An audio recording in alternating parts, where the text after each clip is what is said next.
원래 계획이 없었는데 어떤 분이 갑자기 질문을 남기셔가지고 처음 있는 일이었어요. 그래서 굉장히 반가웠습니다. 그분이 이제 질문한 내용이 개별화 교육에 대한 내용을 이제 질문을 하셔가지고 제가 이제 갑자기 하나 조금 더 자세하게 설명을 드리려고, 그리고 또 많은 분들이 이제 들으시면 더 좋을 것 같아서 제가 지금 모습이 좀 엉망이지만 저희가 내일 모레 학기를 시작해서 지금 수업 준비하느라고 정신이 없어요. 옛날에는 그냥 파워포인트만 만들어서 가서 강의를 하면 끝났는데, 요즘은 이제 막 그 모든 코스에 웹사이트가 있어가지고 거기에 모든 이제 코스 내용을 다 올려야 돼. 그런데 그런 것들이 그냥 찬찬하게, 왜 그 누가 옆에 좀 비서가 있었거나 조교가 있어가지고 했으면 좋겠는 그런 일들이 너무너무 많아가지고 굉장히 시간이 많이 걸리거든요. 시간이 굉장히 아깝기도 하고. 그래서 하여튼 지금 이번 주말에 이제 그걸 다 끝내놓고 나야지 마음이 좀 편해서 그렇게 일을 하다가 이제 이걸 보게 됐어요. 근데 많은 한국의 교육법들이, 특히나 특수교육법은 미국에서도 75년도에 만들어졌기 때문에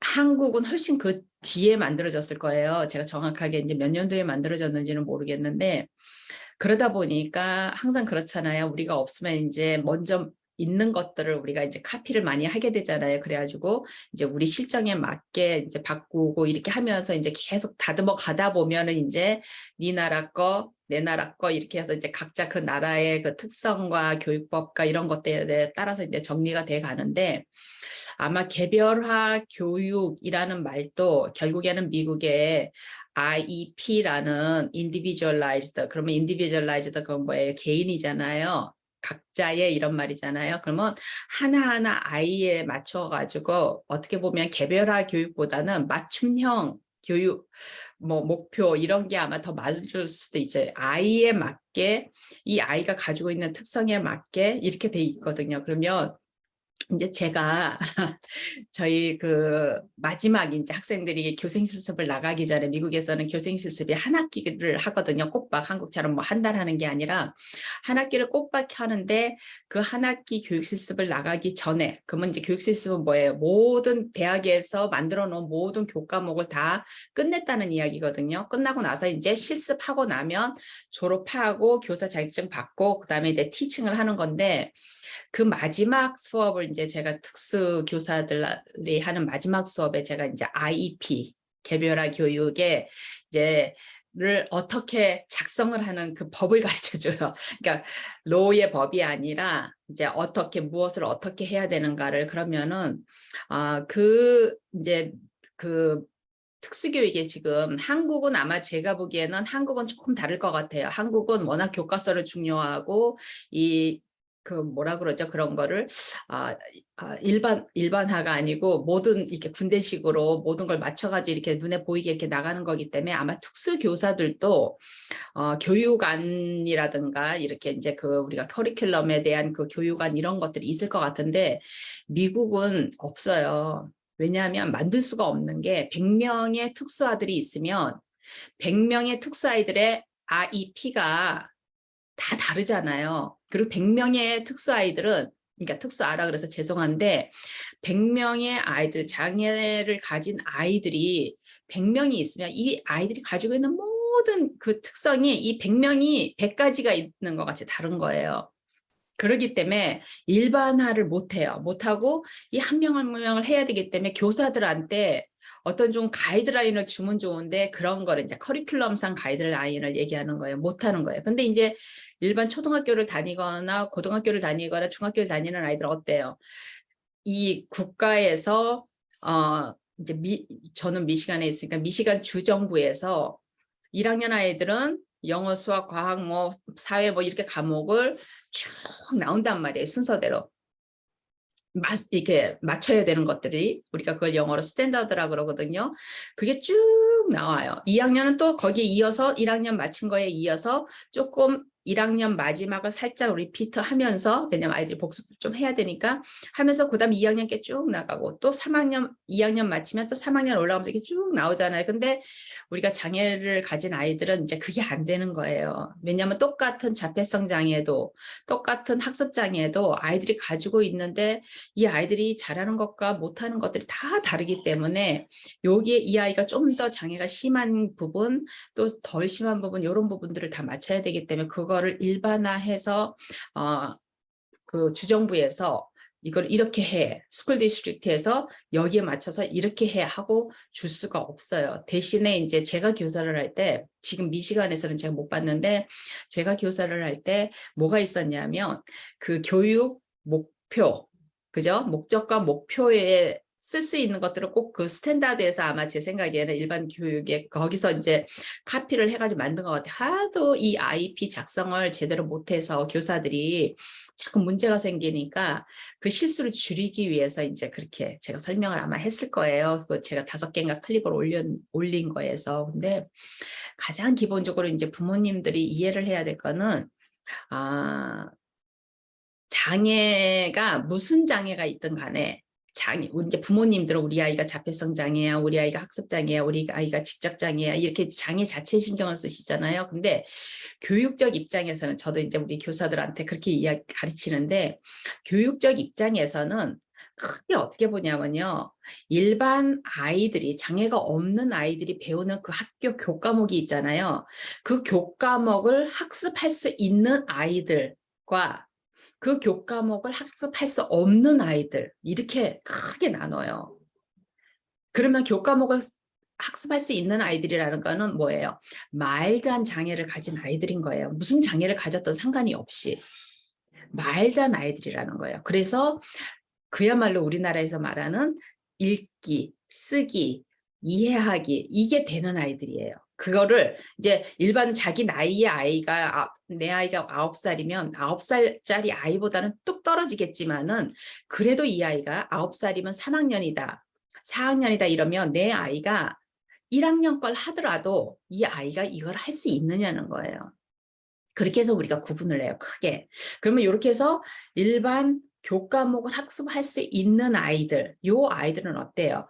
아무래도 그 기준이 일반 1학년, 2학년, 3학년, 4학년 요 아이들이 배우는 그거에 맞춰서 이제 개별화 교육 목표와 목적이 나가게 되고요. 그게 없는 아이들은 이제 무엇을 가르치냐면 우리가 생활에 관계되는, 영어로 얘기를 하면 제가 아마 이야기했을 것 같은데 adaptive behaviors라 그래요. 그래서 adaptive behaviors 이러면 거기에는 뭐든지 우리가 이제 기능적인 거를 가르치는 거예요. 그래서 거기에 읽기도 이 아이들은 글을 읽을 수 있을, 일반적으로 일반 아이들처럼 뭐 동화책을 읽고 이렇게 글을 읽을 수 있을 정도가 안 되기 때문에 이 아이들한테는 이제 생존에 관계되는 거를 가르치는 거예요. 생존할 수 있도록 최대한 생존을 하되 자기 혼자서 할 수 있는 만큼을 끌고 올라가는 거예요. 누가 옆에서 이렇게 해주지 않아도 될 정도. 그게 가장 중요하잖아요. 누군가 평생을 이 아이들이 예를 들어서 이제 5살밖에 안 된 아이, 6살밖에 안 된 아이가 평생을 누군가가 항상 옆에서 해줘야지만 이 아이가 안 죽고 살아갈 수 있다 하면은, 그죠? 그럼 이 아이가 앞으로 뭐 60년을 살든 80년을 살든 90년을 살든 항상 이 아이 옆에는 누군가가 있어야 되는 거예요. 그래서 교육의 목표가 뭐냐면 이 아이가 어떤 장애를 가졌던 상관이 없이 최대한도로 자기를 케어할 수 있는 능력을 가르치는 거예요. 그러니까 이쪽 교육 목표와 이 아이들의 교육 목표가 완전히 달라지죠. 그죠? 그래서 이 아이들이 이제 뭐 국어 읽기를 배우고 뭐 이제 산수를 배우고 주로 이제 미국의 거의 대부분의 이 학습에 관계되는, 그러니까 이제 이쪽에 이제 그 학과목을 배울 수 있는 아이들 정도의 장애를 가졌어도 학과목을 배울 수 있는 요 아이들의 교육 목표는 학습, 요 교과목이라고 그랬잖아요. 교과목을 하는데 미국에서는 기본적으로 이 교과목의 거의 대부분의 주가 거의 reading과 math에, 그러니까 읽기 같은, 이제 우리는 뭐라 그러지? 여기서는 이제 English Language Arts 이렇게 얘기하거든요. 그 부분, 그러니까 읽기, 쓰기, 이해하기, 요거와 그다음에 이제 수학, 수리 능력인 거예요. 그러면 그다음에 과학이나 뭐나 이건 어떻게 하느냐 그러면 그거는 거기까지는 못해요. 왜냐하면 이 국어와 역을 해도 이것도 그렇게 많이 애들이 쭉쭉 올라가지를 못해요. 그렇게 개별화 교육임에도 불구하고.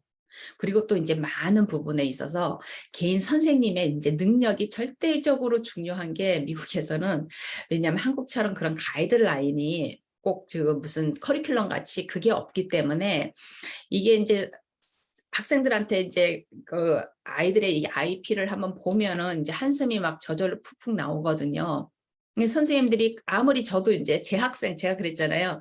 제 학생을 제가 트레이닝을 해서 A까지 받은 학생인데도 나가가지고 IP가 어떻게 하다가 우연히 제 손에 그 친구가 작성한 아이의 IP가 부모를 통해서 제 손에 들어왔는데 이렇게 보니까 이건 내가 가르친 게 아닌 거예요. 그래서 제가 헛웃음을 그렇게 고생하고 가르쳤는데, 아, 이렇구나, 돌아갔구나, 원래의 자기로. 이제 그런 이야기를 한번 농담으로 한 적이 있었는데, IP는 제가 말씀드린 대로 법이에요. 법이고, 부모님들이 이 학교를 대상으로 우리 아이가, 제가 아마 그런 설명 다 했을 거예요. Free Appropriate Education. 그래서 우리 아이가 Appropriate Education, 일반 아이들이 받는 거와 같이 양질의 교육을 제대로 못 받았다고 부모님들이 생각을 하면, 그건 생각이 아니라 그건 뭘로 알아요? 아이의 개별화 교육을 보고 아는 거예요. 개별화 교육에 나와 있는 교육 목적과 목표가 애가 학년을 올라가는데도 그게 변하지를 않고 계속 그 기본적인 거기에 계속 머물러 있다면 뭐예요? 학교에서 제대로 교육을 안 시키는 거예요, 아이를. 그죠? 매 해마다 그냥 그대로 아이가 스테이하고 있고 더 이상 올라가지를 않으면, 그러면 이제 부모가 화가 나니까 학교를 상대로 이제 고소를 하고, 부모가 어디에 굉장히 좋은 사립 특수교육 학교가 있다 그러면 거길 보내면 이 나라에서 자기가 그 사립 학교를 보내는 등록금을 대라놓고 이렇게 이제 소송을 하는 경우도 있거든요. 아니면 자기 아이가 받던 이제 그 교육의 그 서비스가 무슨 이유로 없어지면 이제 그걸 원하면 또 부모가 그걸 가지고서는 그걸 다시 되찾기 위해서 또 고소를 하고, 이렇게 해가지고서는 이제 그야말로 학교와 그 부모들 사이에 이제 엄청난 법적 분쟁이 굉장히 많아요. 근데 다 알다시피 미국에는 부모들이나 이렇게, 그러니까 변호사들이 워낙 너무 많다 보니까 변호사들이 막 광고를 하고, 한국도 요즘 그런다 그러던데, 그러다 보니까 굉장히 이 법이 가까워서 이제 이런 고소를 하고, 또 부모님들 단체가 워낙 강하기 때문에 이 단체를 통해서 또 부모님도 교육을 엄청 시켜요. 부모님들한테 이제 내 아이를 애드보케이트 하는 그런 교육을 엄청 시키거든요. 근데 지금 이제 한국 여기 저한테 질문을 하신 이 부모님 같이 학교에서 IP를 부모님하고, 부모님이 내 아이가 지금 학교에서 무슨 교육을 받고 있는지를 모르는 거는 법적으로 이게 될 수가 없는 일이에요. 단지 매일매일 이렇게 교육 목표와 목적은 다 돼 있지만 선생님이 매일 그거를 안 하고 스킵하고, 어느 날 뭐 너무 바쁘면 스킵하고 또 막 뭐 이렇게 하면서 이게 안 되는, 그것까지 있는 부모님이 그걸 뭐 감시하고 이렇게 쳐다보고 알 수는 없지만은, 최소한 부모님이 그 IP를 가지고 내 손에서 내가 지금 우리 아이가 1년 동안에 어떤 교육을 받을 수 있게 받겠구나 하는 거는 정확하게 제가 부모님이 알아야 되고, 이거를 학교 선생님이 쉐어를 안 하면, 왜냐하면 이게 페어하지 않은, 공정하지 않은 거거든요. 왜냐하면 일반 아이들은 어때요? 일반 1학년, 2학년, 3학년 아이들은 교과서가 있잖아요. 교과서가 있기 때문에 부모님이 이 아이가 무엇을 배우고 있다는 걸 다 알아요. 1년이면은 1학년 교과목을 다 알기 때문에 그걸 보면 교과서만 봐도 부모님이 다 안단 말이에요. 근데 우리 아이가 특수반에 있는 아이, 특수 교육을 받고 있는 아이는 교과서가 없잖아요. 그런 교과서가 없으면 어떻게 해야 돼요? 이 개별화 교육이 이 아이의 교과서 같은 거예요. 그래서 제가 항상 우리 이제 얘기를 하는 게, 이 IP는, 개별화 교육은 교과서이면서 또 교육의 목표이면서, 이렇게 일반 교육의 스탠다드 같이 1학년이면 여기까지 배워야 돼, 2학년은 여기까지 배워야 돼 하는 것처럼 이게 그거이면서 이게 다인 거예요. 그러면 특수교육에서는 이 개별화 교육이 다예요.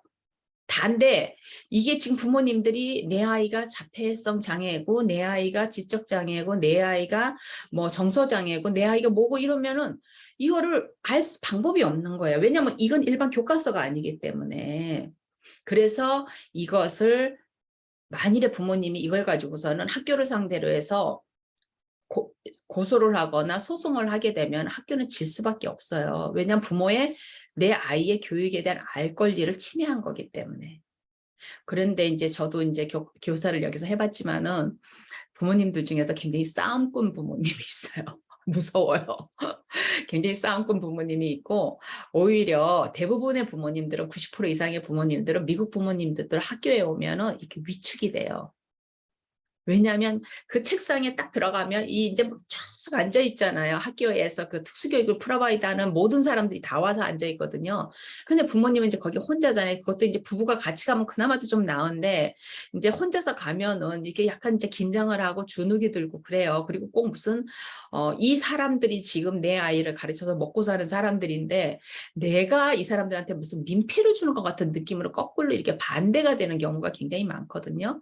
그래서 제가 말씀드리지만 이렇게까지 법도 잘 돼 있고 법하고 가까운면서도 부모 조직도 잘 됐고 이런데도 불구하고 부모님들 중에서 가서 주눅이 드는 부모님들이 많은 게 왜냐하면 잘 모르기 때문에 특수교육에 대해서 잘 모르고 교육법에 대해서 잘 모르고 이러기 때문에 그래서 이제 주눅이 되는 경우가 많고 그래서 법적으로 각 주에 이렇게 부모님들이 언제든지 필요할 때 교육적 법적 내용을 알고 싶을 때 부모님들이 가서 컨택을 할 수 있는 기구를 두게 돼 있어요. 그래서 부모님들이 이제 거기에는 당연히 변호사들이 있겠죠. 그래서 부모님들이 질문하면 질문에 대답도 하고 이제 이렇게 할 수 있게 돼 있거든요. 그래서 이제 여기 부모님이 이제 교육 내용에 대한 말씀을 하셨기보다는 이러이러한 거를 내가 선생님한테 물어봐도 되냐고 이제 물어보셔가지고 제가 이제 대답을 드리는 거예요. 당연히 물어보셔야 되고요. 당연히 알고 있어야 되고요. 만일에 이제 그걸 갖다 싸움꾼 같이 막 이렇게 하는 게 아니라 항상 그렇잖아요. 우리가 예의는 지키되 당당하게. 예의는 지키되 당당하게. 그렇게 가셔서 이제 웃으시면서 그렇지만 또박또박 조리 있게 말씀을 하세요. 내 아이의 교육이고 내 아이가 1년 동안에 무슨 교육을 받고 있는지를 알아야지 내가 집에서 서포트를 해줄 수 있지 않느냐. 그래야 선생님도 좀 쉽고 그죠? 그리고 선생님은 언제든지 아이를 교육하는 데 있어서 어려우면 저한테 말씀하시면 제가 집에서 할 수 있는 모든 협조는 다 할 것이다. 물론 교육은 다 100% 학교 책임이죠. 책임이지만은 그래도 이제 그렇게 이제 말씀을 하시면서 카피를 해달라고 그러세요. 그 아이의 개별화 교육에 관계되는 카피를 해달라고 그러세요. 그리고 만일에 이제 아마 요즘은 이제 교육 그 모든 것이 인터넷에 다 이렇게 공개가 되게 돼 있기 때문에 그 법이 있을 거예요. 분명히 저는 한국에서 개별화 교육에 대한 모든 것들을 부모하고 공유하게 돼 있을 거라고 저는 거의 믿어요. 안 그럴 수가 없어요. 안 그러면 부모님들이 알 수 있는 방법이 없고 그리고 말씀드리지만 미국에서도 학교에서 거짓말을 많이 해요. 부모님들이 잘 모를 거라고 생각을 해서 많이 하는데 또 다른 편에서는 학교 자체 교육부에서도 교장 선생님이 특수교육을 특별히 전공하신 분이 아니면 잘 모르기 때문에 몰라서도 또 하는 경우도 있어요. 그러니까 모든 사람들이 특수교육에 대해서 선생님들도 다 아는 게 아니고 거기 학교에 있는 교장 선생님이 다 아는 것도 아니에요. 아마 제일 많이 아는 거는 그 교육 스쿨 디스트릭트라 그러는 그 교육부 이제 한국으로 말하면 교육청인가요? 거기에 이제 특수교육 담당하시는 사람들 이런 사람들이 아마 제일 많을 거고 또 한국에는 국가기관으로 또 특수교육 제가 이름을 정확하게 잊어버렸는데 그게 있더라고요. 제가 한번 그 건물을 한번 방문했었는데 굉장히 큰 건물에 그 특수교육 그 기구가 있던데 그런 데에도 아마 그 민원을 상대하는 분들이 계실 거예요. 그런데 한번 이렇게 여쭤보세요. 여쭤보시면 그분들이 이야기를 해줄 거예요. 근데 저는 좀 한국에 있는 부모님들한테 이제 좀 부탁드리고 싶은 게 절대로 장애 아이를 가진 거는 부모님의 책임이 아니에요. 부모님의 책임이 아니에요. 내 아이가 키가 작은 거, 키가 큰 거, 그죠? 한 나라의 국민은 한 나라의 국민과 시민은 한 나라의 파워잖아요. 그죠? 그럼 그 안에는 조금 건강상으로 약하게 태어난 사람, 강하게 태어난 사람, 키가 크게 태어난 사람, 작게 태어난 온갖 종류의 여자와 남자 이렇게 태어난 것처럼 온갖 종류의 사람들이 다 태어나 있잖아요. 어떤 종류의 사람이 태어나고 아이들이 태어나가지고 그 나라의 국민을 이루고 살더라도 부모님들은 당당하게 내 나라에다 내가 세금을 냈기 때문에 상관이 없어요. 그래서 절대로 거기에 대해서 주눅들어 하지 마시고, 제발 이렇게 바닥에 막 무릎 꿇고 막 그런 거 하지 마시고, 법을 이용해서 당당하게 요구를 하세요. 그러면 이제 뭐 말은 쉽지 법을 어떻게 이용해 막 이렇게 하지만은 미국 부모님들이 여기까지 오기까지 얼마나 많은 저는 항상 그래요. 법은 지키라고 만들어 놨잖아요. 하지만은 법을 국민들이 시민들이 이용하지 않으면 그 법은 그냥 있는 거예요. 그냥 책이에요, 책. 제가 맨날 선생님들한테 교과서가 있으면 뭐하냐. 그 교과서는 죽은 거다. 그 교과서가 살아서 움직여서 아이들 머릿속으로 들어가게까지 하는 거는 선생님들이 댄스 어라운드 해야 된다. 그죠? 선생님들이 그걸 가지고 춤을 추고 선생님들이 애들한테 가르쳐야지. 잘 가르쳐야지 아이들 머릿속에 그게 인쇄가 되듯이 콕콕콕 박혀 나가는 거다. 그렇게 얘기를 하거든요. 그렇기 때문에 저도 한국에도 굉장히 이제 부모님들 단체가 많잖아요. 단체가 많으면 그 단체에서 계속 케이스를 모아가지고 공동으로 고소를 하시면 돼요. 공동으로. 그렇게 해야지만 자꾸 이제 그 밑에 뭐라 그러죠? 조례, 뭐 판례 이런 것들이 자꾸 생기고 그렇게 해야지 법이 좀 더 구체화가 되고 케이스가 있어야지 그 다음에 고소를 하면 이기고 이러거든요. 그게 복잡하고 힘들지만은 어쩔 수가 없어요. 내 아이의 권리를 찾기 위해서 그렇게 하는 거예요. 하는데 이제 물론 경제적으로 여유가 있으시고 좀 힘이 있으시면은 혼자서 하셔도 되지만은 그렇게 하시기가 힘들면 항상 그렇잖아요. 우리가 모이면 뭉쳐야 산다 이런 말이 있는 것처럼 이제 그런 어소시에이션에서 그런 거를 이제 모여가지고 이런 구체적인 거 물론 이제 법을 만드는 것도 굉장히 중요하지만은 이렇게 구체적으로 한 개 한 개 우리 아이에게 당장 매일 요번 달 올해에 필요한 이 교육 학교에서 하는 것들 있잖아요. 그런 것들을 하셔야 되고요.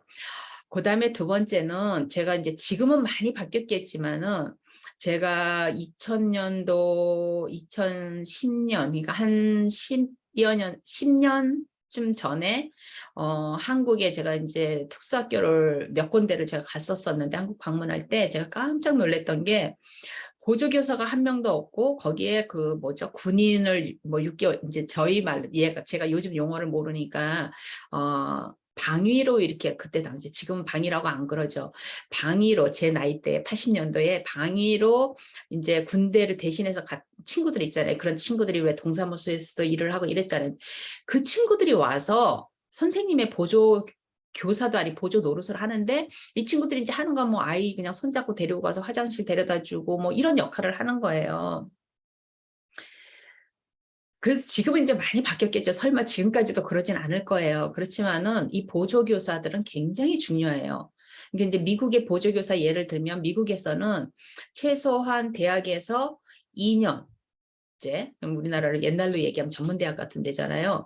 2년제 교육을 받거나 뭐 보조교사 생활을 몇 년을 했거나 이래서 이제 규정이 있어요. 있어가지고 이제 보조교사들을 이제 뽑거든요. 그러면 모든 특수교사들은 보조교사들이 대부분이 한 명은 있어요. 근데 이제 우리가 자폐성 장애라든지 중증 장애라든지 이렇게 어려운 아이들은 특히나 이제 이 자폐성 장애 같은 경우는 어떤 반은 가면 어른 숫자가 애들 숫자보다 더 많은 경우도 있어요. 그러면 애들이 보통 이제 미국에서도 특수반에 한 5 자폐성 장애 아이들은 그렇게 많이 넣지도 못해요. 워낙 한 명 한 명이 손이 많이 가기 때문에 그러면 한 6명, 7명 이렇게 아이들이 몰려 있으면은 그 안에 최소한 보조교사가 3명에서 4명은 돼요. 그리고 대부분의 자폐성 장애가 일반 반에 이제 통합이 된 아이들이 있잖아요. 그런 아이들은 거의 대부분이 우리가 이제 섀도우라 그래서 개인 보조교사가 따라다녀요. 왜냐하면 안 그러면 이 아이가 이제 거기 가서 무슨 뭐 이제 아이들이 이렇게 말을 잘 못하기 때문에 설사 말을 할 줄 아는 아이들도 자기가 지금 당장 급한 뭐를 갖다 아이들이 잘 표현을 못하면 아이들이 이제 막 소리를 지르고 울고 막 이럴 수가 있잖아요. 행동으로 자기가 지금 급한 거를 표시를 한단 말이에요. 그럴 때 이제 보조교사들이 미리 그렇게 일어나기 전에 눈을 항상 아이한테 주시하고 있다가 아이가 이제 벌써 오래 이렇게 일을 아이하고 해보면 아이가 무슨 표정 하나만 해도 엄마들이 아는 것처럼 부모님들이 아는 것처럼 이 보조교사도 그렇게 되거든요. 물론 부모님이 이제 설명도 해주죠. 아이가 이런 사인을 보낼 때는 오줌이 마려운 거다. 이런 사인을 보낼 때는 응학을 하고 싶은 거다. 이렇게 해주잖아요. 그렇기 때문에 거의 대부분의 아이들이 혼자서 그런 의사소통을 잘 못하고 원활하게 못하는 아이들. 하기는 해도 그리고 급한데 이렇게 자연스럽게 그걸 선생님한테 손을 딱 들고서는 선생님이 막 수업하고 있는데 손을 딱 들고 이제 선생님이 그러면서 이제 걔 이름을 부르면 내가 지금 화장실 가고 싶다 이렇게 할 줄 모르는 아이들 보통 우리가 막 학교 이제 시작한 뭐 그 뭐죠 유치원반 아이들 1학년 2학년까지도 아이들이 잘 못해요 이런 거를 그냥 아이들이 그냥 앞에 그냥 꼬추를 막 손으로 이렇게 하면서 막 그냥 막 나와가지고 선생님 앞에 이러죠. 그럼 선생님 화장실 가고 싶어 그러면은 막 이러면 가라 그러고 이러거든요. 장애가 아무리 없어도 그래요 아이들이. 그러기 때문에 이제 그런 것들을 일반 아이들한테 근데 이제 이 아이들은 그런 표현을 잘 못하니까 이제 아이들이 막 소리를 지를 수도 있고 이러기 때문에 자기가 이제 지금 급하다는 걸 알리는 신호죠. 생존에 관계된 거잖아요. 그러면은 그렇기 때문에 이제 개인 그 보조교사들을 그 아이한테 붙여가지고 이제 그렇게 집어넣어요. 근데 이제 보조교사들이 단지 굉장히 페이가 싸요. 싸서 제가 지금 이제 저희 보조교사들을 저희가 특수교사가 너무 부족하기 때문에 미국의 특수교사들이 많이 부족해요.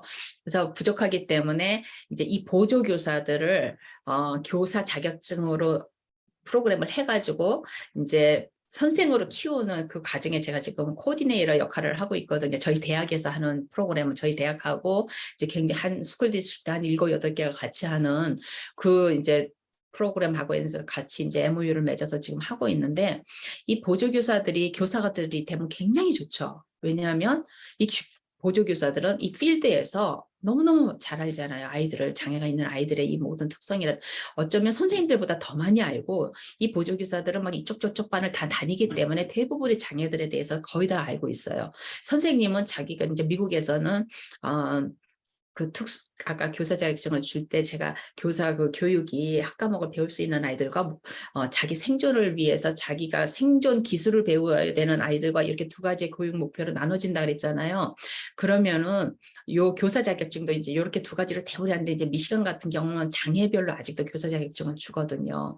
그래서 이제 이 장애별로 하게 되면은 선생님들이 자기 장애에 관계된 아이들만 그렇게 많이 알지 다른 아이들은 잘 모를 수 있는데 이 보조교사들은 모든 아이들을 다 알 수 있기 때문에 그래서 하여튼 여러 가지가 이런 것들을 부모님들이 이제 아시고 학교 자체 안에서도 자꾸 부모님의 그게 아니기 때문에 부모님들이 이런 거를 그래서 제가 자꾸 영상을 이렇게 이제 올리는 이유가 다른 것들도 이제 제가 무슨 부모님들이 이제 아이들을 키우면서 하는 게 이제 어떻게 뭐 이런 영상도 많이 올리지만은 이제 많은 분들이 이제 보지 않으니까 저도 자꾸 특수교육에 대한 영상을 이제 계속 올리려고 그랬었는데 자꾸 안 올리게 되네요. 안 올리게 되고 자꾸 이제 일반 이야기를 자꾸 하게 되는데 아무래도 이제 그쪽으로 질문이 자꾸 들어오고 이렇게 하다 보면 저도 제가 알고 있는 모든 것들을 웬만한 특수교육에 관계된 모든 것들은 제가 이제 다 설명을 해드리고 이제 할 수가 있는데 첫 질문이 왔기 때문에 제가 이제 너무 좋았어요. 너무 좋고 저는 질문 받는 걸 굉장히 좋아해요. 이제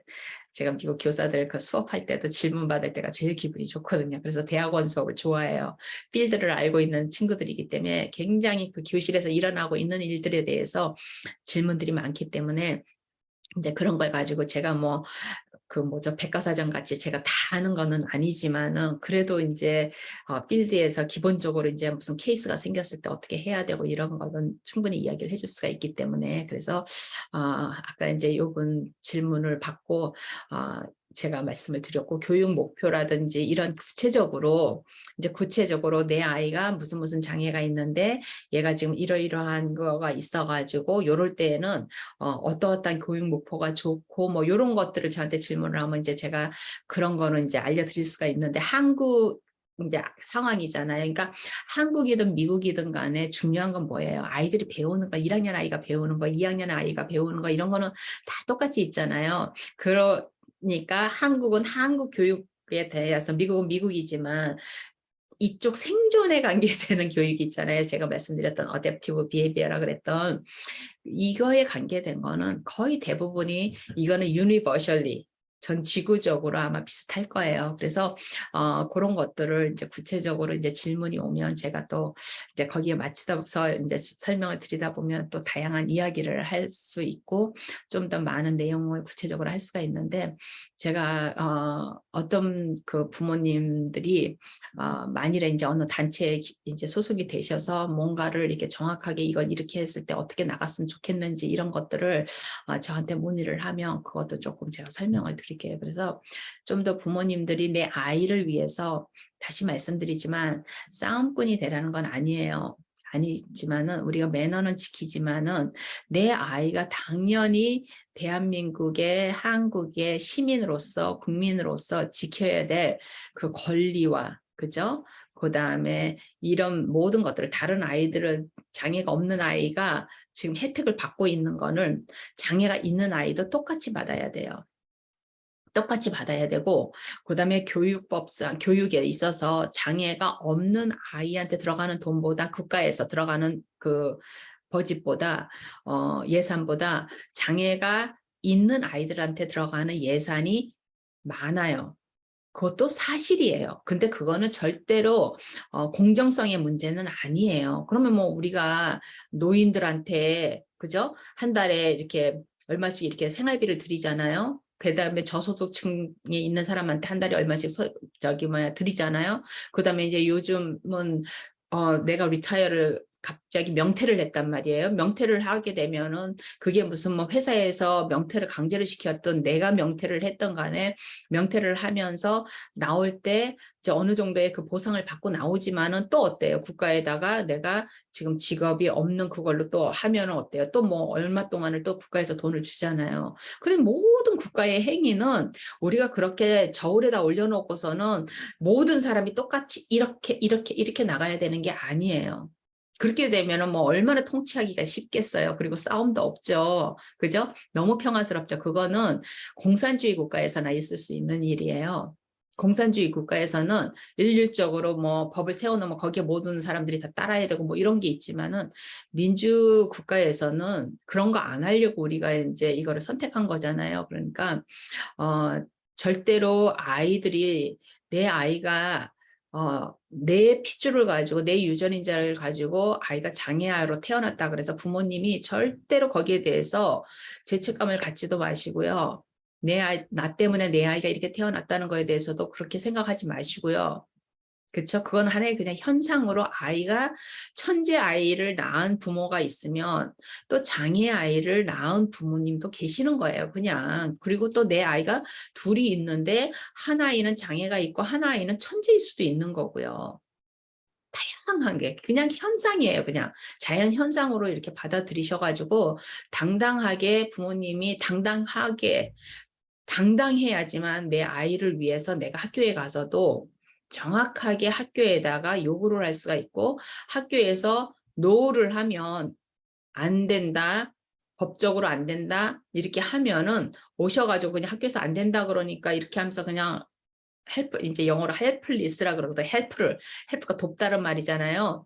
막 뭐 그냥 내가 그냥 어떻게 할 수가 없이 그냥 무능력한 느낌이 들어서 이렇게 가만히 있으신 게 아니라 힘드시더라도 찾아보고 물어보시고 이렇게 하면서 하시면은 우리가 뭐 내 아이만 잘 키우는 게 아니라 내가 이렇게 고생을 하면 또 어때요? 내 뒤에 또 다른 내 아이보다 어린 아이들이 이제 내 아이처럼 학교를 들어왔을 때 내가 한 이 행위가 그 아이들이 또 혜택을 받잖아요. 그리고 우리의 자손의 후대가 그죠? 10년 뒤, 20년 뒤, 100년 뒤에 내 아이들이 이렇게 구축해 놓은 이걸 가지고 그래서 장애가 있든 없든 모든 아이들이 다 당당하게 이 세상을 살아나갈 수 있는 거고 장애가 있어 가지고 평생을 누구의 도움을 받아가면서 살아야 되는 아이도 그 나라의 하나의 국민이고 시민으로서 당당하게 그 권리를 누릴 자유가 있어요. 그 사람, 그 아이의 조상들이 다 낸 세금을 가지고 이루어진 나라기 때문에 내가 세금을 내고 못 내고의 차이도 아니고 또 장애라는 거는 그 누구에게 어떤 사람에게도 순간적으로 생길 수 있는 거고 교통사고로 인해서 생길 수도 있고 무슨 사고로 인해 생길 수도 있고 꼭 태어날 때 장애가 없다 그래서 그 사람이 죽을 때까지 장애가 없으라는 법도 없기 때문에 그렇게 하기 때문에 우리가 서로가 서로에 대해서 따뜻한 마음을 가지고 그거를 받아들여야 되는 거거든요. 서로가 서로에게 대해서. 그러니까 조금 그런 걸 위해서라도 누군가는 희생을 좀 하시고 선두적으로 이런 거를 찾아가셨으면 좋겠습니다. 그래요. 여기까지 할게요. 오늘은